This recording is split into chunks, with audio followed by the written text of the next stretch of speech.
আলহামদুলিল্লাহ, আল্লাহ সুবহানাহু ওয়া তাআলার মেহেরবানি যে আল্লাহ রাব্বুল জালাল আমাদেরকে আজকের এই পবিত্র কোরআনে কারিমের তাফসীরের এই মজলিসে আমাদেরকে শরীক হওয়ার মহা সুযোগ দান করেছেন। এজন্য আমরা আল্লাহ সুবহানাহু ওয়া তাআলার শাহী দরবারে অন্তরস্থল থেকে শুকরিয়া আদায় করছি। আমরা সকলে পড়ছি আলহামদুলিল্লাহ। মুহতারাম হাজিরিন, আমরা গত সপ্তাহে আপনাদের সম্মুখে পবিত্র কোরআনে কারিমের ৭৪ নম্বর সূরা আল মুদ্দাসসির মাক্কিয়া, এই সূরার ৭টি আয়াত, প্রথম 7টি আয়াতের আমরা আলোচনা পেশ করেছিলাম। আজকে আমরা ৮ম নম্বর আয়াত থেকে আমরা কি করব, আমাদের আলোচনা আমরা শুরু করব ইনশাআল্লাহ। আল্লাহ সুবহানাহু ওয়া তাআলা এই ৮ম নম্বর আয়াত থেকে আল্লাহ তাআলা যে কথা বলতে চাচ্ছেন, যাকে উদ্দেশ্য করে কথা বলতে চাচ্ছেন, সেই ব্যক্তির নাম হচ্ছে মক্কার সবচেয়ে ধনাঢ্য ব্যক্তি, মক্কার সবচেয়ে ধনী ব্যক্তি ওয়ালিদ ইবনে মুগীরা। ওয়ালিদ ইবনে মুগীরা ইনি হচ্ছেন ইসলামী ইতিহাসের সবচেয়ে বড় মহাবীর খালিদ বিন ওয়ালিদের আব্বা। ওয়ালিদ, খালিদ বিন ওয়ালিদ, ওই ওয়ালিদ যে এই ঘটনার এই আলোচনার মূল বিষয় হচ্ছে ওই ব্যক্তি ওয়ালিদ ইবনে মুগীরা। এই ব্যক্তি ছিল মক্কার সবচেয়ে ধনাঢ্য ব্যক্তি। এত ধনী ছিল এই ব্যক্তি যে এই ব্যক্তি সারা বছর শুধু তার লভ্যাংশ হতো ১ কোটি দিরহাম। শুধু লাভ হতো কি, পুঁজি বিনিয়োগ করার পর লাভ হতো প্রতি বছর ১ কোটি দিরহাম। ওই যুগে এত বিশাল ধনী মানুষ ছিলেন। আর তাফসীর ইবনে আব্বাস এর মধ্যে ইবনে আব্বাস রাদিয়াল্লাহু আনহু বলেন, এই ব্যক্তির এত বিশাল সম্পদ ছিল, স্থাবর সম্পদ, যে মক্কা থেকে নিয়ে, মক্কার জমিন থেকে নিয়ে তায়েফ পর্যন্ত এই বিশাল এলাকা, এত দীর্ঘ এলাকা, তার শুধু ফল ফলাদির যে বাগিচা এত দীর্ঘ ছিল, মক্কা থেকে তায়েফ পর্যন্ত এত ব্যাপক, এত বিশাল, এত অসংখ্য নিয়ামত আল্লাহ তাকে দান করেছিলেন।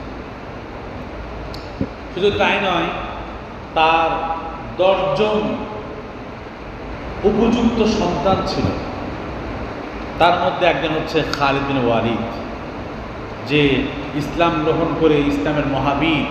পৃথিবীর মধ্যে এত বড় সেনাপতি আর আসে নাই, এত বড় সেনাপতি আর কি আসে নাই। এই খালিদ বিন ওয়ালিদের আব্বা হচ্ছে ওয়ালিদ ইবনে মুগীরা। ওয়ালিদ ইবনে মুগীরা ছিল অনেক বড় একজন শায়ের, কবি। সে, তার এত কাব্য প্রতিভা ছিল, সে একজন মানুষকে দেখে, নতুন মানুষ, আগন্তুক মানুষ, মুসাফির মানুষ, তাকে দেখেই সে শত শত লাইন কবিতার ছন্দ মিলিয়ে মিলিয়ে সে কবিতা আবৃত্তি করতে পারত, নগদ কবিতা বানাবে, এত কাব্য প্রতিভা ছিল তার, এই ওয়ালিদ বিন মুগীরা। এবং সে, তার যে 10 জন সন্তান ছিল, তিনি যেখানে যাইতেন এই সন্তানগুলো সবসময় তার পাশেই থাকতেন। তার এত চাকর বাকর ছিল যে এই বিশাল ব্যবসা বাণিজ্য, বিজনেস দেখার জন্য অসংখ্য অগণিত কর্মচারী তার নিয়োগ ছিল। কোথাও যাইতে হতো না তার, সে মক্কায় থাকত, আর পুরা পৃথিবীর মধ্যে তার ব্যবসা বিজনেস চলত। ওই যুগের মধ্যে যখন কি নাই, মোবাইলে কোনো যোগাযোগ নেই, তার তার এই লেনদেনের মধ্যে কতটুকু তার কি ছিল, দক্ষতা ছিল, যোগ্যতা ছিল। অসংখ্য অগণিত খাদেমা তার আশপাশ সাথে ঘোরাফেরা করত। এই ধরনের একটা মানুষ যার নাম শুনলে পুরা আরব কি করত, তার তার ধনাঢ্য তার কারণে, তার সম্পদের কারণে তার সামনে মাথা নত করত, এবং তার জ্ঞান, তার গুণ ইত্যাদির কারণে মানুষ তাকে অনেক ভালোবাসত। এই মানুষটা একবার নবী করিম সাল্লাল্লাহু আলাইহি ওয়াসাল্লাম যখন ইসলামের দাওয়াত দেওয়া শুরু করলেন, একদিন উনি গিয়ে বললেন, ভাতিজা মুহাম্মদ, তুমি কি বলো, কও তো দেখি শুনি একটু, আমাদের তো জ্ঞান আছে, তোমার কথাগুলো শুনি, তুমি কি বলতে চাও একটু দেখি। নবী করিম সাল্লাল্লাহু আলাইহি ওয়াসাল্লাম কোরআনে কারীম থেকে তেলাওয়াত করলেন, কোরআনের তেলাওয়াত। আল্লাহু আকবার। নবী ইসলামের তেলাওয়াত সে শোনে আর অবাক হয়ে যায়, যে আশ্চর্য, আমি তো হাজার হাজার কবিতার লাইন আমার মুখস্থ, আমি নিজে একজন কবি, কাব্য প্রতিভা আমাকে আমার ব্যাপক, আমি যে কোনো জায়গায় দাঁড়িয়ে বেধড়ক প্রস্তুতি ছাড়াই কবিতা বানাইতে পারি।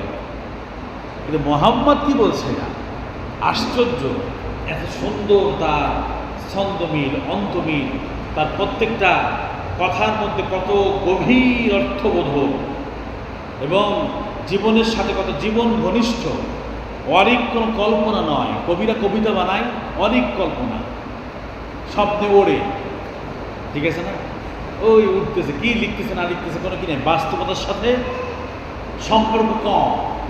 কিন্তু নবী সাল্লাল্লাহু আলাইহি ওয়াসাল্লামের প্রত্যেকটা শব্দ, প্রত্যেকটা বাক্য কেমন যেন একবারে দিলের সাথে গেঁথে যাচ্ছে, প্রত্যেকটা কথা কেমন যেন হৃদয় ছুঁয়ে যাচ্ছে, এবং শরীরের পশমগুলো খাড়া হয়ে যাচ্ছে, অবাক হয়ে যাচ্ছে যে এ কি আশ্চর্য অবস্থা। ওই আল্লাহ রাসূলের মুখ থেকে ওই তেলাওয়াত শোনার পরে যখন ওয়ালিদ ইবনে মুগিরা ফিরে আসলো, আসার পরেই সে কী করলো, তার যারা বন্ধু বান্ধব ছিল সবাইকে বলল যে আমি তো নিজে একজন কবি, আমি তো অনেক বড় একজন জ্ঞানী, অনেক জ্ঞান রাখি, অনেক গুণী, কিন্তু আমি বহু কবিদের কবিতা শুনেছি, বহু সাহিত্যিকদের সাহিত্য আমি পড়েছি, কিন্তু নবী দাবি করছে আমাদের মুহাম্মদ ভাতিজা, এর যে কথাগুলো, এগুলো কোনো কবিতা নয়, এটা আরও অনেক ঊর্ধ্বের বিষয়। এটা আমি তো কবিতাকে চিনি, কিন্তু এটা আরও অনেক ঊর্ধ্বের বিষয়, অনেক গভীর অর্থবোধক, যেগুলো আমার হৃদয়কে ধাক্কা মেরেছে, আমার শরীরকে কি প্রসঙ্গ দাঁড় করিয়ে দিয়েছে। আমি নিশ্চিত এটা কোনো কবিতা নয়, এবং সে যা বলেছে সবগুলো আমার জীবনের সাথে কি হয়ে গিয়েছে, কেমন যেন ম্যাচিং হয়ে গিয়েছে। আমাদের জীবন যেমন, ঠিক সে তেমনই বলেছে, স্বাভাবিক কথাগুলো বলেছে, কিন্তু রূঢ়সত্য কথা বলেছে, এবং তার ভাষার মাধুর্য, লালিত্য অনেক উচ্চাঙ্গে। অবাক হয়ে গেছে, কীভাবে বলল নবী মুহাম্মদ, সে তো কোনো পড়ালেখা করে নাই, গতানুগতিক সে শিক্ষিত নয়, সে এগুলো কথাগুলো বলল কীভাবে, নিশ্চয়ই সে নবী। আমার মন বলছে সে এইভাবে কি বলতেছে, সবাইকে বলছে। এই কথা বলা মাত্রই এই তথ্য চলে গেছে কার কাছে, শয়তানের দাদা আবু জেহেল চলে গেছে, যে আপনার বন্ধু ওয়ালিদ ইবনে মুগিরা, ও তো কি হয়ে গেছে, ও তো বুঝবানো হয়ে গেছে, ও তো নবী মুহাম্মাদের বয়ান শুনে বেশ চেঞ্জ হয়ে গেছে। আবু জেহেল তো মাথায় খারাপ, যদি ওয়ালিদ মুগিরার মধ্যে এত ধনী মানুষ মুহাম্মদ দিকে চলে যায়, তাহলে মুহাম্মাদের এই ঊর্ধ্বগতি, এই যে তার যে অপ্রতিরোধ যে কি ইসলামের যে দাওয়াতের কার্যক্রম, এটা ঠেকানোর কোনো উপায় হবে না। উনি সব কাজ বাদ দিয়ে চলে গেছে কার কাছে, ওয়ালিদ মুগিরার কাছে, গিয়ে বলতেছে কি ব্যাপার, তুমি শুনলাম মুহাম্মাদের কাছে গেছিলে, এটা কেমন দেখলে? তো উনি সত্য কথাই বলছেন যে আমি এই দেখছি। এরপরে চিন্তা করতেছে আবু জাহেল যে আমি যদি ডাইরেক্ট বলি মোহাম্মদের বিরোধিতা করতে, হ্যাঁ, তাহলে কিন্তু ওয়ালিদ ইবনে মুগীরার তো কোনো অভাব নেই, সে আমার কথা শুনবে না, কারণ সে তো অনেক ধনী, আমার থেকেও ধনী, আমি নেতা হতে পারি, কিন্তু সে তো কি ধনী অনেক, আমার কথা শুনবে না। ও চিন্তা করলো যে এমন একটা সফট কথার আঘাত করতে হবে যেন ও রেগে যায়। ও সব শুনলো, যে নবী মুহাম্মদের প্রশংসাগুলো তার মুখ থেকে শুনলো, শুনে বলতেছে কি, লোকজন বলা বলি করতেছে তোমার ব্যাপারে একটা কথা, দেখেন মিথ্যা কথা বলতেছে, বলছে লোকজন বলা বলি করতেছে তোমার ব্যাপারে একটা কথা, ওই এতিম মুহাম্মদ আর ওই যে কুহাফার ছেলে আবু বকর, আবু বকর সিদ্দিকের আব্বার নাম কুহাফা, যে কুহাফার ছেলে আবু বকর তোমাকে নাকি খাওয়া দাওয়ার লোভ দেখাইছে, তোমার নাকি কি দেখাইছে, খাওয়া দাওয়ার লোভ দেখাইছে, খাওয়ার লোভ দেখাইয়া তোমাকে নাকি কি করতেছে, ইসলামে ঢোকানোর চেষ্টা করতেছে। এই কথা শুনে তো ও কি, ওর তো ওয়ালিদ ইবনে মুগীরার মাথা বড় গরম, কি কয় কি, মানুষের কি মাথা খারাপ হয়েছে নাকি, আমার কি অভাব আছে, উনি পুরো খেপে গেছে, উনি পুরো এই রাগে বশবর্তী হয়ে আল্লাহ রসুলের বিরুদ্ধে খারাপ কথা বলা শুরু করছে। ওর কি আছে, ও তো এটি অসহায়, ওর কি আছে, আবু বকর কি আছে, আমার সামনে কিছু, মানে এই কথা বলতে গিয়ে সে কি হয়ে গেছে, উত্তেজিত হয়ে গেছে, হয়ে এবার সে এটাকে বাস্তব মনে করে সে নবীর বিরুদ্ধে কথা শুরু করছে, অনেক কথা বলছে। তখন আবু জাহেল বলছে, তুমি যে মুহাম্মদ এবং আবু বকরের কথায় প্রভাবিত হও নাই, এটা প্রমাণ করতে হবে মানুষের সামনে, প্রমাণ না করতে লোক মনে করবে তুমি আসলেই মনে হয় মুহাম্মদের মুরিদ হয়ে গেছে। কি করা যায়, তুমি এমন একটা কথা বলো যে কথা শুনলে মানুষ বুঝবে যে আসলে তুমি ওর পক্ষে না, তুমি ওর বিপক্ষে। এখন চিন্তা করে কি বলা যায়, চিন্তা আপনাকে বলতেছে তাকে আমরা কাজ করি, কবি বলি, শায়ের বলি, কবি বলি।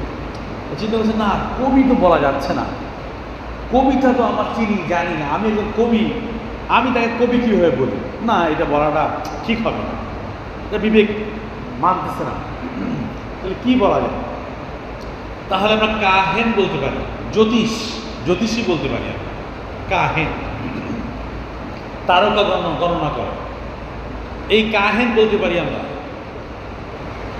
কাহেন, এই কাহেন বলতে পারি। তখন সে বলতেছে কি যে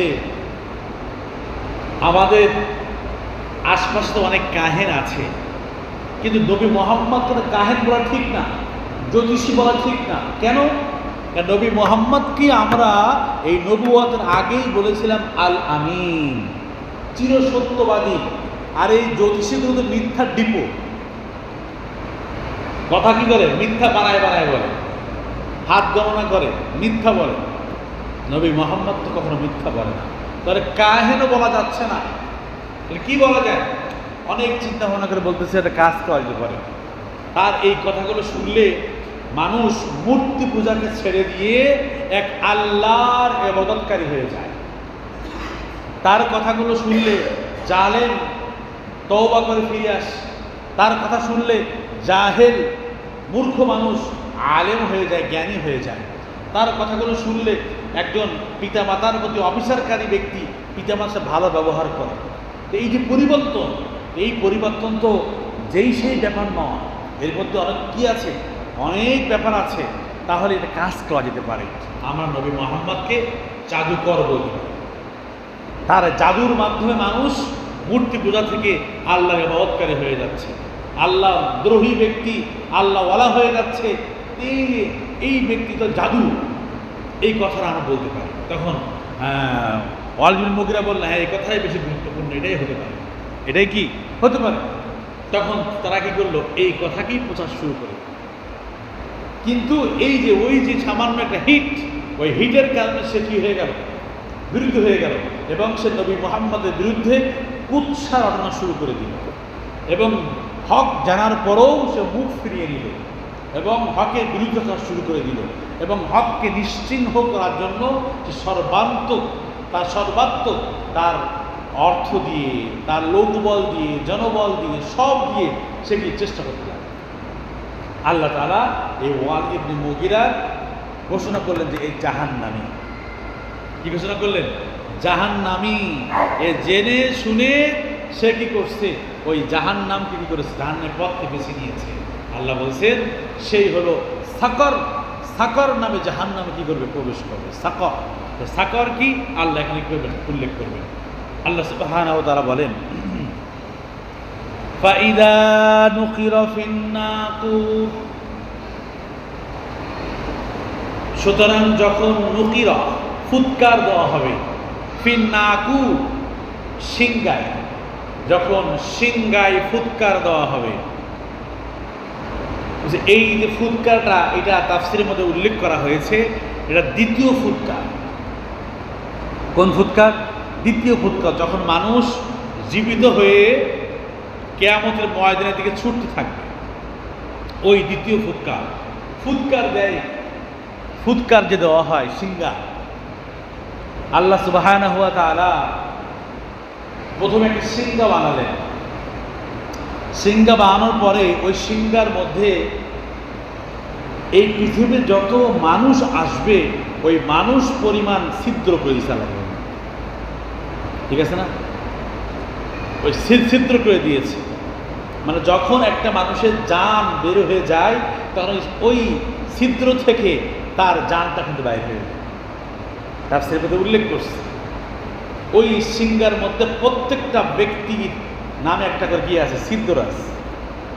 ওই সিংগায় বানানোর পরে আল্লাহ তাআলা বললেন আরশকে, তুমি সিংগাকে কি করো, আটকে রাখো। তা আরশ কি করলো, সিংগাকে ধরে রাখলো। এরপর আল্লাহ তাআলা ইসরাফিল আলাইহিস সালাম তৈরি করলেন, কোন বললেন তৈরি হয়ে গেল, তার হাতে দিয়ে দিলেন। এই ইসরাফিল আলাইহিস সালাম উনি হলো ওই সিংগায় ফুৎকার দিবেন, এত জোরে ফুৎকার দিবেন যে আসমান জমিন সব ভেঙে চুরমার হয়ে যাবে। তো এই সিংগায় ফুৎকারের যে দ্বিতীয়বার যে দিবেন ওইটা বলছে এখানে ফাইদা নুকিরা ফিন নাকুর, অতঃপর যেদিন সিংগায় ফুৎকার দেওয়া হবে, ফাযালিকা ইয়াউমাইযি ইয়াউমুন আসির, আর বলছে কি যেদিন হবে অত্যন্ত কঠিন একটা দিন। ইয়াউমুন আসির, অনেক কঠিন একটা দিন হবে ওই দিন। মানুষ সব ইয়া নফসি করতে থাকবে। মানুষের জীবনের যে আমলগুলো আছে, সে প্রত্যেকটা কথা প্রত্যেকটা কাজের হিসাব কিভাবে দিবে ওই চিন্তায় সে ভয়ে ভীত তটস্থ অবস্থায় থাকবে। বলছে ওই দিনটা এত ভয়ঙ্কর হবে, মানুষের অর্ধ হাত উপরে সূর্য থাকবে, প্রচণ্ড গরম, মানুষ ওই সময়ের মধ্যে ঘামের সাগরের মধ্যে হাবুডুবু খাইতে থাকবে, চিন্তায় পেরেশানিতে এত ঘাম নির্গত হবে যে কারোর এই ঘামটা শরীরের বিভিন্ন স্তর পর্যন্ত থাকবে, কারো হাঁটু, কারো টাকনু, কারো মাজা, কারো বুক, কারো নাক পর্যন্ত, কেউ হাবুডুবু খাইতে থাকবে। এ এক কঠিন এক পরিস্থিতি, সবাই চিন্তায় পেরেশানি থাকবে। এটা বলছে কি ফাযালিকা ইয়াউমাইযি ইয়াউমুন আসির, আর সেদিন হবে অত্যন্ত কঠিন একটা দিন। এই সিংগায় দ্বিতীয় ফুৎকার দেওয়ার পরে আলাল কাফিরিনা গায়রু ইয়াসির, আলাল কাফিরিনা কাফেরদের উপর, মানে কাফেরদের জন্য, গায়রু ইয়াসির মানে সহজ হবে না। যারা কাফের, যারা আল্লাহর হুকুমকে জানার পরও, হক জানার পরও যারা কি করে, অস্বীকার করে, এরা কাফের। কাফের মানে অস্বীকারী। কাফের মানে কি, আমরা বলি কাফের। কাফের কেন বলি? কাফের মানে সে আল্লাহকে জানার পরও সে অস্বীকার করছে, কাফের। এগুলো অর্থ জানতে হবে আমাদের। মুমিন কাকে বলা হয়? মুমিন যে আল্লাহ তাআলাকে একবার বিশ্বাস করে, নবীকে রসুল বলে বিশ্বাস করে, সে হলো মুমিন, ঈমান আনয়নকারী। আর কাফের মানে যে আল্লাহ তাআলাকে অস্বীকারী, হককে অস্বীকারী, আল্লাহর হুকুমকে অস্বীকারী। বলছে যে ঈমান আনার জন্য আল্লাহ তাআলা যত বিষয় আছে আল্লাহ তাআলা সন্তুষ্ট, আল্লাহর সত্তা, আল্লাহর গুণাবলী, আল্লাহর কুদরত, এই সবগুলোর উপর ঈমান আনতে হবে। আমানতু বিল্লাহ, আল্লাহ সন্তুষ্ট সব কিছু উপর ঈমান আনতে হবে। আমানতু বিল্লাহি ওয়া মালাইকা, মালাইকা ফেরেশতা, ফেরেশতারা আল্লাহর সৃষ্টি এবং সবাইকে আল্লাহ তাআলা যেই কাজে নিয়োজিত করেছেন ওই কাজেই তারা নিয়োজিত আছে এবং তা আল্লাহর হুকুমের বাইরে একটা মুহূর্ত ব্যয় করে না। এই ফেরেশতাদের সম্পর্কে যত বিশ্বাস আছে আমাদের বিশ্বাস স্থাপন করতে হবে। ওয়াকুতুবিহি, আল্লাহ তার 104খানা কিতাব ঈমান আনতে হবে। ওয়া রুসুলিহি, সমস্ত নবী এবং রসুল আল্লাহ প্রেরিত বিশ্বাস স্থাপন করতে হবে। ওয়াল ইয়াউমিল আখির, শেষ দিবস কিয়ামত দিবস হবে, এই বিশ্বাস আমাদের স্থাপন করতে হবে। কেউ বিশ্বাস না করে সে মুমিন নয়। ওয়াল কদরে খাইরিহি ওয়া শাররিহি মিনাল্লাহি তাআলা, এবং তাকদীর, যে আল্লাহ তাআলা নির্ধারিত ভাগ্যলিপি, তার ভালো এবং তার মন্দ সব কিছু আল্লাহ তাআলা থেকেই হয়। কোনো ব্যক্তির কারণে হয় না, কোনো পশু পাখির কারণে হয় না, কারোর কারণে হয় না, হয় কার পক্ষ থেকে? আল্লাহর পক্ষ থেকে। এই যে কথা বললাম, এই সবগুলোর উপরে ঈমান যে আনবে সে হলো মুমিন। এই ঈমান, মুমিন হইতে গেলে সবগুলোর উপরে ঈমান আনতে হবে। আর কাফের হইতে গেলে সবগুলো অস্বীকার করা লাগবে না, যে কোনো একটাকে অস্বীকার করলেই সে কাফের। কি? আল্লাহকে মানে, রসুলকে মানে, কিতাবকে মানে, কিয়ামতকে মানে না, বেশ সে কাফের। কি? আল্লাহকে মানে, রসুলকে মানে, সবকে মানে, কিন্তু শুধু মনে করে কি যে কি আল্লাহ তাআলার কিতাব শুধু একটাই, কোরআন শরীফ, আর কোনো কিতাব নাই, সে মুমিন না। 104খানা উপর কিতাব কি করতে হবে? কুতুবিহি, কিতাবিহি মানে কুতুবিহি বহু বচন, যত গ্রন্থা দিয়ে আল্লাহ কি করেছেন, নাজিল করেছেন, সে সবগুলো ঈমান আনতে হবে। একটাকে অস্বীকার করলে ব্যাস শেষ।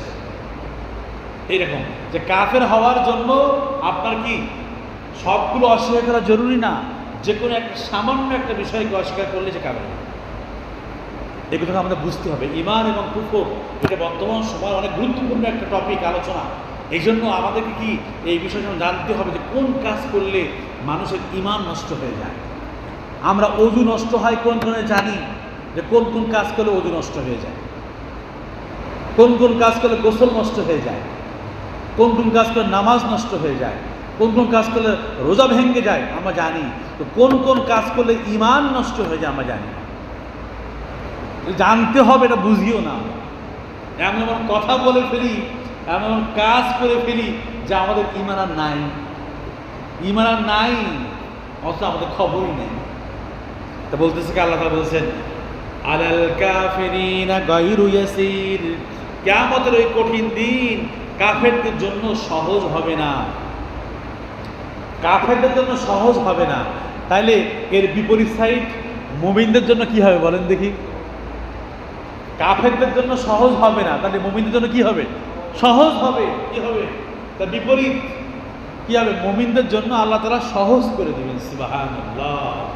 মুমিন যারা হবে, আল্লাহর প্রতি ঈমান রাখবে, ওদের কোনো কি নাই, ভয় নাই। আল্লাহর প্রতি ঈমান নিয়ে আসবে যারা, এরা তো আল্লাহর ওলি। কি? আল্লাহর কি ওলি? আল্লাহ বলছে, আলা ইন্না আউলিয়া আল্লাহি লা খাউফুন আলাইহিম ওয়ালা হুম ইয়াহজানুন। মনে রেখো, যারা ঈমান এনেছে, আমল সালেহ করেছে, এরা হচ্ছে আল্লাহর ওলি। আর আল্লাহর ওলি মানে আল্লাহর বন্ধু। যারা আল্লাহর বন্ধু হবে, এদের কোনো কিয়ামতের ময়দানে কোনো ভয় নেই, কোনো চিন্তা নেই, কোনো পেরেশানি নেই। তাদের সাহায্যের জন্য আল্লাহর মদদ পাশেই উপস্থিত থাকবে। সুবহানাল্লাহ। বলছে কি, আলাল কাফিরিনা গায়রু ইয়াসির, কাফেরদের জন্য ওই দিন সহজ হবে না। জারনি ওয়া মান খালাকতু ওয়াহিদা, জারনি মানে ছেড়ে দাও আমার উপরে, ছেড়ে দাও আমার উপরে। ওয়া মান খালাকতু ওয়াহিদা বলছে কি, যাকে সৃষ্টি করা হয়েছে একক রূপে, একক রূপে, ওয়াহিদান মানে একক, একক রূপে যাকে সৃষ্টি করা হয়েছে তার অবস্থাটা আমার উপরে ছেড়ে দাও। মানে ওই ওয়ালিদ ইবনে মুগিরার কথা বলছে। ওয়ালিদ ইবনে মুগিরাকে বলা হতো মক্কার মধ্যে ওয়ান পিস। কি বলা হতো? One piece. মানে এত বড় ধনী, এত বড় সম্পদের মালিক যে পুরা মক্কার মধ্যে ওই একাই, ওর মতো আর কেউ কি নেই। এত ধনী আর কি কেউ নাই, এত গোলামবাদী, তার ফরমায়েশ খাটে আর কারণ নাই। এই জন্য বলা হয়তো কি ওয়াহিদ, আরবিতে বলা হয় ওয়াহিদ মানে ওয়াহেদ, কুল হু আল্লাহ আহাদ, হে রাসূল আপনি বলেন আল্লাহ এক। আছে না আহাদ, আহাদ থেকে ওয়াহিদ, মানে এই ওয়ালিদ বিন মুগিরা হচ্ছে মক্কার মধ্যে একক ব্যক্তিত্ব, বিরল ব্যক্তিত্ব। তাকে বলা হতো রাইহানাতুল কুরাইশ, কুরাইশের রাইহানা, সুগন্ধি ফুল, মানে কুরাইশের সম্মান। মক্কায় সবচেয়ে বড় ভালো ফুল ছিল রাইহানা, বলছে আমাদের কুরাইশের রাইহানা, কুরাইশের সবচেয়ে লেটেস্ট ব্যক্তিত্ব কে হচ্ছে কি ওয়ালিদ ইবনে মুগিরা। তো ওর বলা হয়তো ওয়াহিদ ইবনে ওয়াহিদ, এককের ছেলে একক। ওর আব্বাও ছিল এত বড় ধনী, ও কি হয়েছে অত বড় ধনী হয়েছে, ওয়াহিদের ছেলে ওয়াহিদ। তা আল্লাহ বলছে কি জারনি, তোমরা ওই ব্যক্তির ব্যাপারটা ছেড়ে দাও আমার উপরে, মান খালাকতু ওয়াহিদা, যাকে আমি সৃষ্টি করেছি একক করে, একক করে, বিরল করে সৃষ্টি করেছি, ওর ব্যাপারটা আমার উপর ছেড়ে দাও। মানে আমার উপর ছেড়ে দাও মানে কি বলছে কি আল্লাহ বলতেছে সামনে, বলতেছে দেখো আমি এই ওয়ালিদ ইবনে মুগিরাকে এত সম্পদ দিয়েছি, এরকম সম্পদ আর কাউকে দেইনি, আর কাউকে আমি দেখি দেইনি। তার যে ফুট ফরমায়েশ খাটার জন্য এত গোলাম বাদী তাকে দিয়েছি, আর কাউকে দেইনি। মক্কা থেকে তায়েফ পর্যন্ত এক দীর্ঘ পথ, তার একটা বাগিচার দূরত্ব, একটা বাগিচা মক্কা থেকে তায়েফ পর্যন্ত বিশাল এলাকা, ঠিক আছে, সব তার বাগিচা, সব একক, এরকম আর কারণ নাই। এই এত কিছু দেওয়ার পরে তার জ্ঞান দিয়েছি, তার গুণ দিয়েছি, তার সম্মান দিয়েছি, প্রতিপত্তি দিয়েছি, 10 জন সন্তান দিয়েছি, সবগুলো লায়েক ফায়েক যোগ্য, সবাই জ্ঞানী গুণী কর্ম সাহসী বীর, এরকম সন্তান দিয়েছে আমি তাকে। এত বিরল ব্যক্তিত্ব, এইরকম সব দিক দিয়ে ওয়াল স্কোয়ার কোনো ব্যক্তি মক্কায় আছে। আল্লাহ বলছে কি যে ওই ব্যক্তির ব্যাপারটা আমাকে ছেড়ে দাও, মানে কি ওর সাইজ করবো আমি আল্লাহ একা, ওর সাইজ করবো কি আমি কি আল্লাহ একা। তোমার চিন্তা করার দরকার নেই, তোমাদের কাজ তোমরা করো, তোমার দাওয়াতের কাজ তোমরা করতে থাকো, ওই ওয়ালিদ ইবনে মুগিরার সাইজ আমি করবো। কথা বুঝে আসছে কিনা? আল্লাহ বলতেছে ওয়াযারনি ওয়া মান খালাকতু ওয়াহিদা, আর বলছে কি ওই ব্যক্তির ব্যাপারটা ছেড়ে দাও আমার উপরে, যাকে আমি সৃষ্টি করেছি একক করে।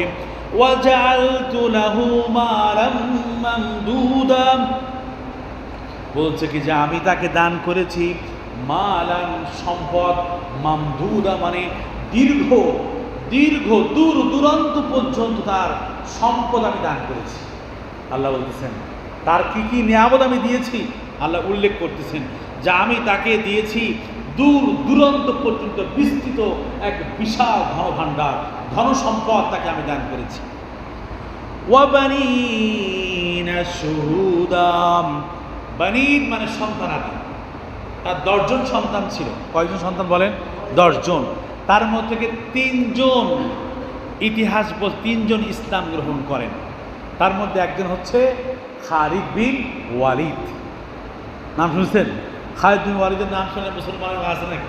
ঠিক আছে, ইসলামের সেরা বীর খালিদ বিন ওয়ালিদ, যার জীবনের ইতিহাসে কোনো যুদ্ধের মধ্যে পরাজিত হয়নি। তার অভিযানে কোনো কি নেই, পরাজয় বলে কোনো কথা নাই, যেখানে গিয়েছে ব্যাস জয়। মানুষ এমন হয়ে গেল চিন্তা করে যে খালিদ বিন ওয়ালিদ আছে আমাদের সাথে, আর কোনো টেনশন নেই, রিল্যাক্স মোডে থাকো, ব্যাস আমরা নিশ্চিত জয় হয়ে যাব। যখন খলিফাতুল মুসলিমিন আমিরুল মুমিনিন সানি হয়তো ওমর ফারুক যখন দেখলেন মানুষ আল্লাহর উপর ভরসা বাদ দিয়ে ভরসা করতে কার উপরে? খালিদ বিন ওয়ালিদের উপরে। উনি কী করলেন? সঙ্গে সঙ্গে খালিদ বিন ওয়ালিদকে ওই আমিরের দায়িত্ব থেকে পদচ্যুত করে দিলেন, যে সাধারণ সৈনিক বানায় দিলেন, যে অন্য সাহাবীকে কীভাবে আমির বানায় দিলেন। এবার যারা খালিদ বিন ওয়ালিদের ভক্তবৃন্দ আছে না, কিছু ফলোয়ার্স থাকে, পাগলা ভক্ত কিছু থাকে, ওরা বলল আপনি বিদ্রোহ করেন, আমরা আপনার সঙ্গে আছি। কি বললেন? আপনি বিদ্রোহ করেন, আমরা আমার সঙ্গে, আপনি তো আমির হওয়ার যোগ্য, আপনাকে আল্লাহ রাসূল বলছে সাইফুল্লাহ, আল্লাহর তরোয়ার, আর কাউকে বলছে নাকি? তাহলে আপনাকে বাদ দিল ওমর ফারুক, নিশ্চয়ই এখানে কোনো কি আছে, ষড়যন্ত্র গন্ধ পাওয়া যাচ্ছে, আপনি বিদ্রোহ করেন।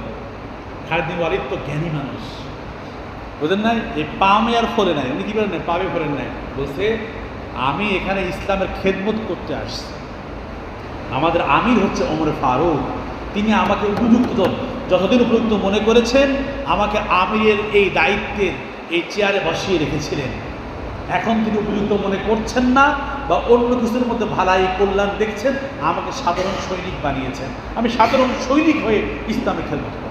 দেখেন কত উদার, কত উদার। আজকে আমরা আমির হওয়ার জন্য গুদাগুদি করতেছি, কি আমির হওয়ার জন্য গুদাগুদি করতেছি।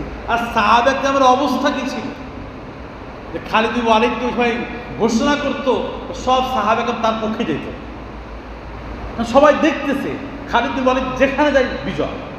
আশ্চর্য বিষয়, আশ্চর্য বিষয়, কিভাবে কিভাবে হয়। হ্যাঁ, উনি বেশ এরপর যখন কি উনি সাধারণ সৈনিক যুদ্ধ শুরু করবেন, একটা পর্যায়ে করবে, ওমর ফারুক বুঝলেন কি এখন আবার খালিদ বিন ওয়ালিদের প্রতি মানুষের বিশ্বাস হয়ে গেছে, এখন আবার কি করা যায়, আবার তিনি কি করলেন, খালিদ বিন ওয়ালিদকে আবার তার পূর্বের পদে কি করলেন, বহাল করলেন।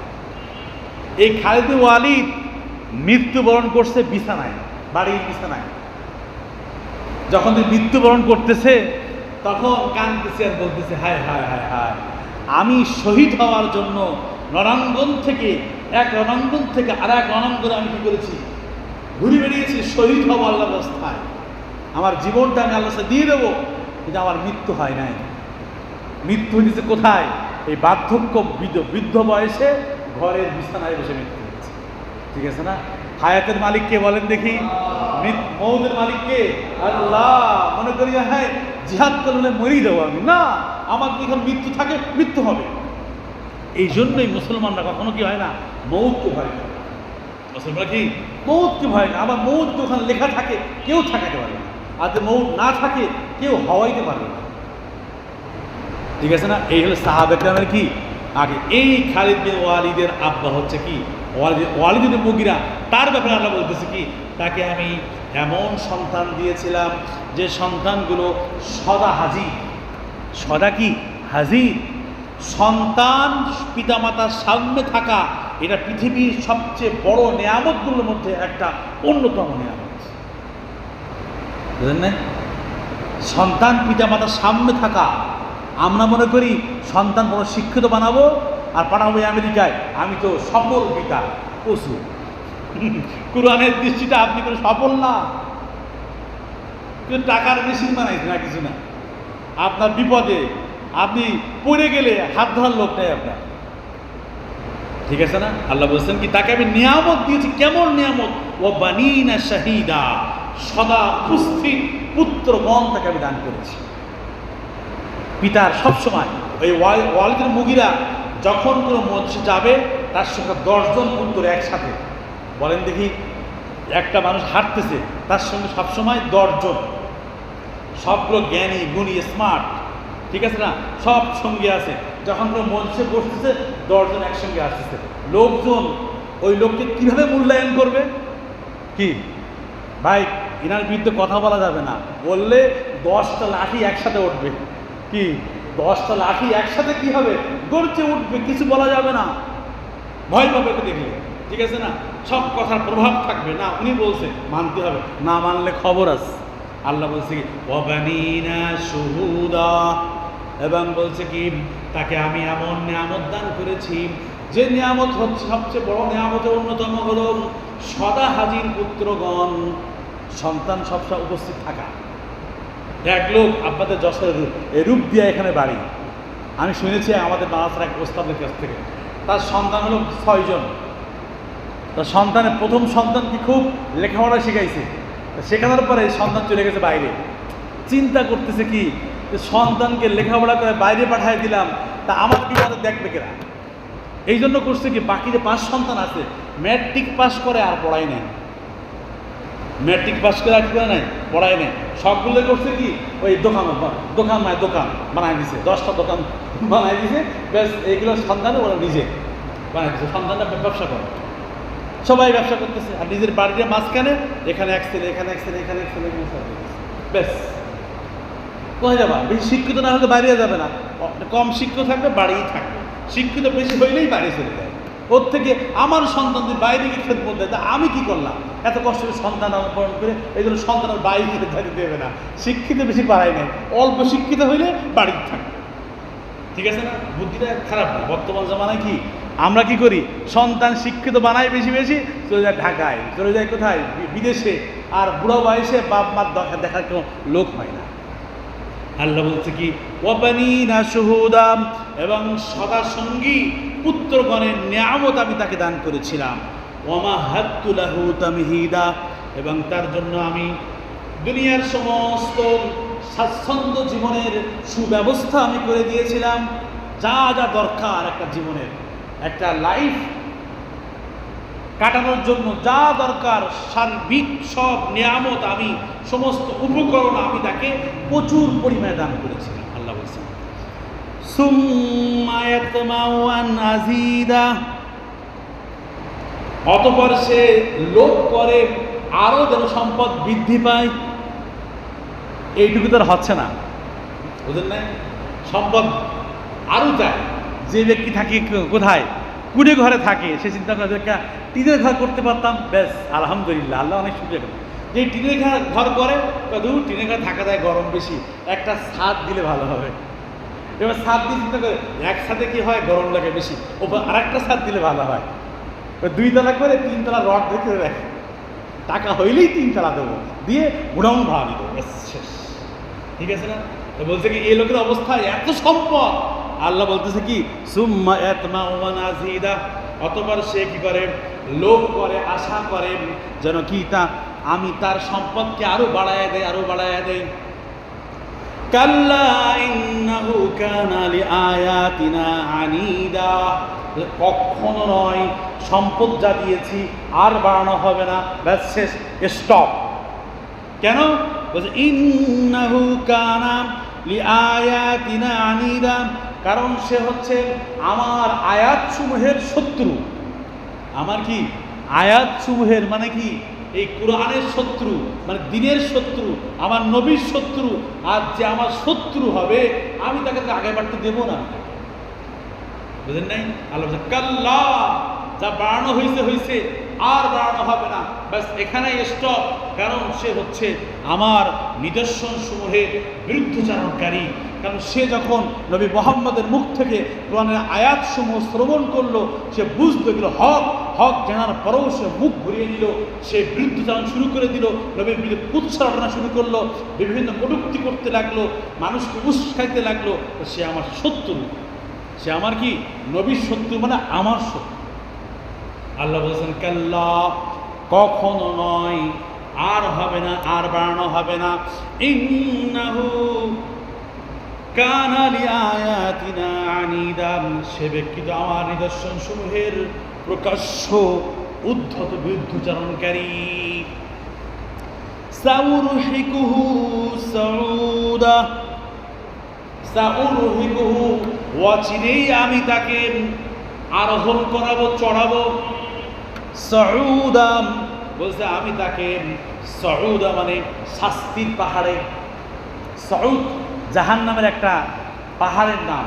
যে পাহাড়টা এমন, ওখানে মানে কি বলে, ওই পাহাড়ের দিকে তাকাইলেই এই চেহারা ঝলসে যায় একদম, সঙ্গে সঙ্গে পা রাখা মাত্র এই পার থেকে মাথা পর্যন্ত জ্বলে একদম আঙ্গার হয়ে কি ভস্ম হয়ে যায়।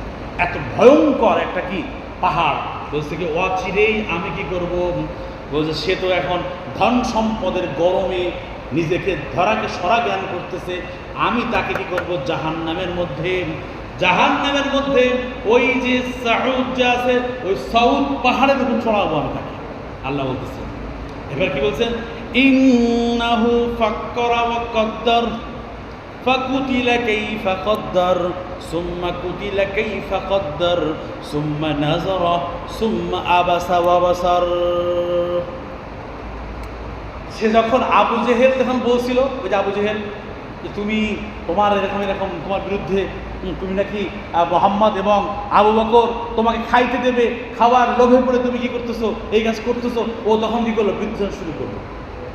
আল্লাহ বলতেছে কি যে এরপরে সে এখন নবী মুহাম্মদকে কি বলা যায়, নবী মুহাম্মদকে এখন কি বলা যায়, যে সে আসলে একটা মিথ্যুক, না সে হলো কবি, নাকি সে একজন জ্যোতিষী, কি বলা যায়, এই চিন্তা করতে। ইন্নাহু ফাক্করা, তার অবস্থা এমন হলো যে সে চিন্তা ভাবনা করতে লাগলো। ও কদ্দারা, এবং সে কি করলো, একটা সিদ্ধান্ত গ্রহণ করলো, এমন সিদ্ধান্ত গ্রহণ করলো, আল্লাহ বলছেন ফাকুতিলা কাইফা কদ্দার, ধ্বংস হোক ওই ব্যক্তি, সে কিভাবে এই ধরনের কথা বলার মনস্থির করলো। কাইফা কদ্দার, সে কিভাবে এমন কথা ঠিক করলো, নবীর শানে এই কথা সে বুঝে শুনে, নবী মুহাম্মদ কত ভালো মানুষ, আরবের শ্রেষ্ঠ মানুষ, আদর্শ মানুষ, আল আমিন, চিরসত্যবাদী, তার কথাগুলোকে সত্য জানার পরও সে কিভাবে এই কথা মনস্থির করলো নবীর মুহাম্মদের বিরুদ্ধে বলার ক্ষেত্রে। বলছেন ফাকুতিলা কাইফা কদ্দার, অভিশাপ হোক তার উপরে, লানত হোক তার উপরে, কেমন করে সে এই কথা বলল। সুম্মা কুতিলা কাইফা কদ্দার, অতঃপর আবারও সে ধ্বংস হয়ে যাক। কাইফা কদ্দার, সে কিভাবে এই কথা মনস্থির করবে। সে কি বোঝে না এই সম্পদ সব আমি তাকে দিয়েছি, এই বিশাল সম্পদের মালিক সে নিজের শক্তি বলে, বুদ্ধি বলে কামাই করছে, আমি আল্লাহ তাকে দিয়েছি। এরপরও সে বুঝলো না, সে কিভাবে সব বোঝে, এটা কেন বোঝে না। কিছু লোক আছে না, দুনিয়াদারি খুব বোঝে, কিন্তু কি দিনদারি ক্ষেত্রে কিছু বোঝে না, এখানে পাগল খেলে। আল্লাহ বলতেছে কি সুম্মা কুতিলা কাইফা কদ্দার, আবারও আল্লাহ তাদেরকে ধ্বংস করে দিক। কাইফা কদ্দার, সে কিভাবে এমন কথা ঠিক করলো। সুম্মা নাযারা, অতঃপর সে কি করলো, আশপাশের দিকে তাকায় দেখলো যে অডিয়েন্স যারা আছে তার বক্তব্য শোনার জন্য আসছে, সে মুহাম্মাদের পক্ষে না মুহাম্মাদের বিপক্ষে। সে নজর দিকে তাকায় দেখলো যে অবস্থা কি, মানুষের মতিগতি কোন দিকে। ঠিক আছে না, আমি যদি মুহাম্মাদের পক্ষে যাই, তাহলে এই যারা আমাকে ভালোবাসে সম্মান করে সব বিরুদ্ধে চলে যাবে, সব আমার বিরুদ্ধে চলে যাবে, আমার মুখালিফ হয়ে যাবে, মুশকিলে পড়ে যাবো আমি। ও নজর তাকাচ্ছে বারবার তাকাতাকি করতেছে। এবারটা খুব একটা ভাব নেবে, একটা আল্লাহ ভাবটা উল্লেখ করতেছে। সুম্মা নাযারা, অতঃপর সে দৃষ্টিপাত করলো। সুম্মা আবাসা ওয়া বাসার, অতঃপর ভুরু কুঞ্চিত করলো, ভুরুটা মুখ ব্যাকুল করে কি করলো, ওয়া বাসার, মুখকে বিকৃত করলো, করে সে এমন একটা কথা বলার চেষ্টা করলো, মনে হয় উনি অনেক চিন্তা ভাবনা করে কথাটা বলতেছেন, অনেক চিন্তা ভাবনা করে কি অনেক কথা বলতেছেন। সুম্মা আদবারা ওয়াস্তাকবার, অতঃপর সে মুখকে পিছনে ঘুরালো, ওয়াস্তাকবার, এবং দম্ভ প্রকাশ করলো, অহংকার প্রকাশ করলো। তার সমস্ত অ্যাক্টিভিটিসগুলো, কার্যক্রমগুলো আল্লাহ উল্লেখ করতেছে। এরপরে কি বললো, ফাকালা ইন হাদা ইল্লা সিহরুন ইউসার, বলছে দেখো এই যে মুহাম্মদ যা বলে এসব কোনো কথাবার্তা না, এগুলো কিছুই না। বলছে ইন হাদা ইল্লা সিহরুন ইউসার, এগুলো তো হলো যুগ যুগ ধরে চলে আসা জাদু।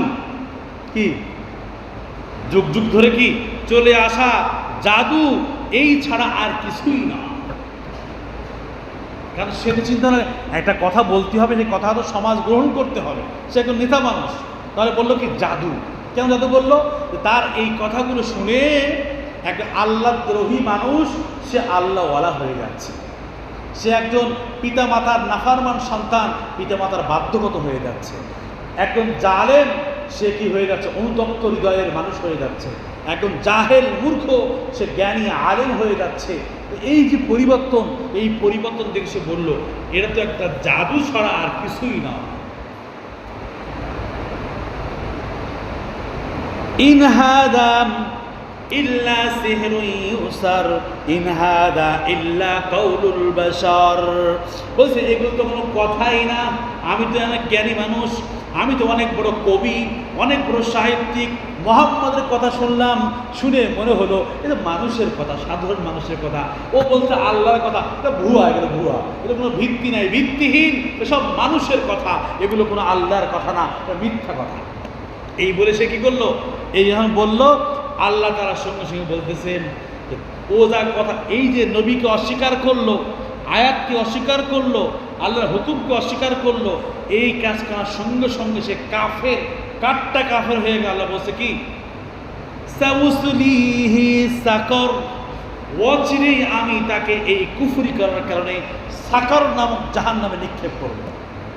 কি বললেন? অচিরেই আমার নবীর সঙ্গে এরকম গাদ্দারি করার কারণে, আমার আয়াতকে অস্বীকার কারণে আমি তাকে সাকর নামক জাহান্নামে এই অগ্নিতে আমি দাখিল করব। আল্লাহ বলছেন কি ওয়ামা আদরাকা মা সাকর, হে রাসূল আপনি কি জানেন সাকর কি জিনিস? সাকর কি জিনিস আপনি কি জানেন? বলতেছে আল্লাহ আবার নিজেই বলছেন যে কি সাকর কি জিনিস আপনি জানেন না? সাকর হলো এমন জিনিস লা তুবকি ওয়ালা তাজার, লা তুবকি বলছে কি কাউকে বাকি রাখবে না, ওয়ালা তাজার আবার ছেড়েও দিবে না, কি মরবেও না বাঁচবেও না, এমন ভয়ঙ্কর আগুন বলছে ওর সমস্ত হাড্ডিগুলো পুড়ে ভস্ম হয়ে যাবে, রক্ত থাকবে আর গোস্ত থাকবে, এগুলো পড়বে পুড়ে ছাই হবে, জ্বলবে এগুলো, যেগুলো জুড়ে এগুলো একদম ছাই হবে, আবার সঙ্গে সঙ্গে রক্ত আর গোস্ত পরিপূর্ণ হয়ে যাবে। কেমন যেন আধা মরা আধা জাতা, সে শাস্তি ভোগ করতেই থাকবে, ভয়ঙ্কর এক আগুনের শাস্তি তাকে দেওয়া হতে থাকবে আর সে ভোগ করতে থাকবে।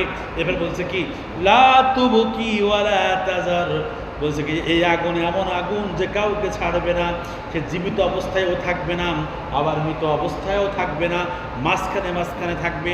লাওয়াহাতুল লিল বাশার, লাওয়াহাতুল লিল বাশার মানে বলছে কি এমন এক আগুন, ওই আগুন দূর থেকেই এই চামড়াগুলোকে, শুধু চামড়া গোস্ত কিছু বলবে না, চামড়াগুলো অটোমেটিক কেমন যেন ঝলসে যাবে, একদম এমন ঝলসানো যে ওই চামড়া ঝলসানো ধাক্কায় ওর হাড্ডিগুলো গলে যাবে। কত ভয়ঙ্কর এক অবস্থা। লাওয়াহাতুল লিল বাশার, বাশার মানে চামড়া, এই চামড়া শরীরের চামড়া, গাত্র চর্ম, শরীরের চামড়া যেটা আছে এটা। আলাইহা তিসআতা আশার, এবার আল্লাহ বলছে কি ওই যে জাহান্নামের কথা বললাম, ওই জাহান্নামের মধ্যে 19 জন কি থাকবে? ফেরেশতা দারোগা থাকবে 19 জন। এই কথা শুনে মক্কার কাফেররা তো হাসাহাসি শুরু করছে, যে মাথা খারাপ। আবু জেহেল বলতেছে আদম আলাইহিস সালামের যুগ থেকে এই পর্যন্ত কত মানুষ আসছে, তারা তো আল্লাহকে মানে নাই, জাহান্নামে যাবে তোমার কথা অনুযায়ী নবী মুহাম্মদ। তাহলে এই এত লক্ষ লক্ষ কোটি কোটি মানুষ কন্ট্রোল করে মাত্র 19 জন, বুঝলেন না? 19 জন ফেরেশতা। হ্যাঁ, তখন বলতেছে কি আবু জেহেল বলে তোমরা কি এই 19 জনকে সাইজ করতে পারবা না? আবু জেহেল বলতেছে তোমরা কি এই 19 জনকে সাইজ করতে পারবা না? তখন একজন বীর দাঁড়াইছে, আরবের বীর, কুস্তি পাহলোয়ান, বলছে আমি একাই করবো কি, এক হাতে 10টা, এক হাতে কি 10টা আর এক হাতে 7টা, 17টা, আর 2টা তোমাদের জন্য রেখে দিলাম, এই যে তোমরা সাইজ করবা। চিন্তা করেন কাহিনী, কত বড় শয়তান এগুলো। আল্লাহ তাআলার সৃষ্টি এই ফেরেশতা, চারটিখানি বিষয়, একটা ফেরেশতা একটা পাখা একটা কোনা দিয়ে যদি পৃথিবীর এক পাশে ধাক্কা মারে, ফুটবলের মতো কি হবে? ফুটবলের মতো গোল হয়ে যাবে পুরো একবার, বুঝলেন নাই? আর এরা বলতেছে কি এই 19 জন ফেরেশতা, আমি এক হাত ধরবো 10টা আর এক হাত ধরবো 7টা, আর 2টা তোমাদের আফসোস হবে, তোমাদের রেখে দিলাম, তোমরা সবাই মিলে 2টা কি করবা? সাইজ করবা। তারপর থেকে নবী মুহাম্মাদের ওই আল্লাহর জাহান্নামে যায় কেনা, ঠিক আছে? কেউ নিতে পারবে না আমরা জাহান্নামে, কঠিন হুমকি। আল্লাহ তাআলা এই যে কথা বললেন, যা এই কথা বলার পরে আল্লাহ বলছেন কি দেখো এই ফেরেশতা, তোমরা কি ফেরেশতাকে ছোটখাটো মনে করছো? এই 19 জন বলছি আমি, এই 19 জন মানে কি? এই 19 বলছে আলাইহা তিসআতা আশার, এই জাহান্নামীদের উপরে 19, ব্যাস, আর কিছু বলেন নাই। 19 জন না 19 কাতার, না 19 দল, কিছুই বলেনি আল্লাহ। ঠিক আছে না? তাফসীরের মধ্যে উল্লেখ করছে যে 19 জন হচ্ছে জাহান্নামের মূল যারা কি 19 সেক্টরের প্রধান। কি 19 সেক্টরের কি প্রধান? এই প্রত্যেকের তত্ত্বাবধানে আরো অগণিত অসংখ্য ফেরেশতা তারা কি করতেছে? কাজ করতেছে। ঠিক আছে না? এই 19 জন ফেরেশতা, এক একজন ফেরেশতা এক একজনের মাথায় বাড়ি মারতেছে। কি করতেছে? সুদখোরের মাথায় বাড়ি মারতেছে, ঘুষ করে শাস্তি দিচ্ছে, জেনা করে শাস্তি দিচ্ছে, এক ফেরেশতা এক রকম। কত অগণিত ফেরেশতা কাজ করতেছে। ওরা মনে করতে 19 জন, 19 মানে কি 19 জন, 19 জন কি? আল্লাহ তাআলা 19 জন কেন বললেন? আল্লাহ সামনে বলবেন যে এই 19 জন বলার উদ্দেশ্য হচ্ছে একটা পরীক্ষা, যে কারা আমার এই কথায় বিশ্বাস করে, 1 নম্বর। 2 নম্বর হচ্ছে ইহুদি খ্রিস্টানরা জানে তাদের তাওরাত এবং ইনজিলের মধ্যে 19-এর কি আছে, যে 19 জন ফেরেশতার কথা ওখানে উল্লেখ আছে। ইহুদি খ্রিস্টানরা বোঝে যে আমাদের কিতাবে 19 জনের কথা আছে, এই কোরআনের মধ্যে 19 জনের কথা আছে, তাহলে কোরআন আমাদের তাওরাত আর ইনজিল যেভাবে আল্লাহর কিতাব, কোরআনটাও আল্লাহর কিতাব, তারা সাক্ষী দেয়। এটাই ছিল আল্লাহ 19 জন বলেছে। এই কথা বোঝা যাচ্ছে কিনা? হ্যাঁ, এই জন্য বলেছে কি একটা আমল আছে, যে ব্যক্তি বেশি বেশি সব কাজের মধ্যে বিসমিল্লাহির রহমানির রহিম পড়ে, কি পড়ে বলেন? সব কাজের মধ্যে বিসমিল্লাহির রহমানির রহিম পড়ে কি কাজ করে, ভালো কাজ, খারাপ কাজ না, আবার বুঝেন নাই? তো সিগারেট খাবো বিসমিল্লাহ বলে খাইলাম নাকি, ওর ঈমান নষ্ট হয়ে যাবে। নেশা করবো আগে বিসমিল্লাহ বলে খাই, ওর ঈমান নষ্ট হয়ে যাবে। ঠিক আছে না? ভালো কথা, ভালো কাজ, যে বিসমিল্লাহ বলে সব কাজ করবে এবং বেশি বেশি এই বিসমিল্লাহির রহমানির রহিম পড়বে, ওই ব্যক্তির জন্য জাহান্নামের দরজা বন্ধ হয়ে যাবে। সুবহানাল্লাহ। কেন? জাহান্নামের মধ্যে 19 জন ফেরেশতা প্রধান, আর বিসমিল্লাহর মধ্যে 19টা হরফ আছে। কি বিসমিল্লাহর মধ্যে কি আছে? 19টা কি আছে? হরফ আছে। বিসমিল্লাহ বেশি বেশি পড়বে, জাহান্নামের 19 ফেরেশতা তাকে জাহান্নামে ঢুকতে দেবে না, জান্নাতে চলে যাবে। কি বলবে? জান্নাতে চলে যা তুই। বুঝলেন ব্যাপারটা? এটা বিসমিল্লাহর একটা কি বললাম, ফজিলত বললাম, ফাঁকের জানে এই 19-এর কথা বললাম। আল্লাহ বলছেন কি, ওয়ামা জাআলনা আসহাবান নার ইল্লা মালাইকাতান ওয়ামা জাআলনা ইদ্দাতাহুম ইল্লা ফিতনাতাল লিল্লাযীনা কাফারু। ওয়ামা জাআলনা বলে আল্লাহ তাআলা বলছেন কি, আমি যে জাহান্নাম বানিয়েছি, ওই জাহান্নামের কর্মী, ওই জাহান্নামের জন্য কাজ করার জন্য আমি কেবল ফেরেশতাদেরকেই বানাইছি। ওখানে অন্য কেউ নাই, ফেরেশতারাই সব কাজ করবে। আর ফেরেশতারা এমন এক জাতি, ওদেরকে আমি যা বলবো ব্যাস অতটুকুই করবে, এর বেশিও করবে না, কমও করবে না।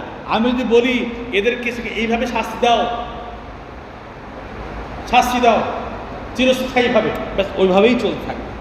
ও কখনো কি হবে না, ক্লান্ত হবে না, থামবেও না, কিছু করবে না, ব্যাস চলতেই থাকবে। আল্লাহ বলছেন কি, ওয়ামা জাআলনা আসহাবান নার ইল্লা মালাইকা, আমি জাহান্নামের মধ্যে কর্মী বানিয়েছি আর কাউকে নয়, বরং ফেরেশতাদেরকে আমি বানিয়েছি।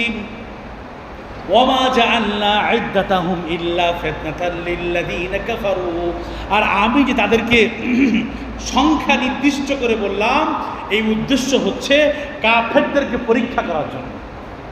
কাফেরদের কি পরীক্ষা করার জন্য, যে কাফেররা যেন কি এই কথার উপরে ঈমান আনে কি আনে না, ঈমান আনে কি আনে না পরীক্ষা করার জন্য বলছি। শুধু কাফেরদেরকে নয়, বলছে কি,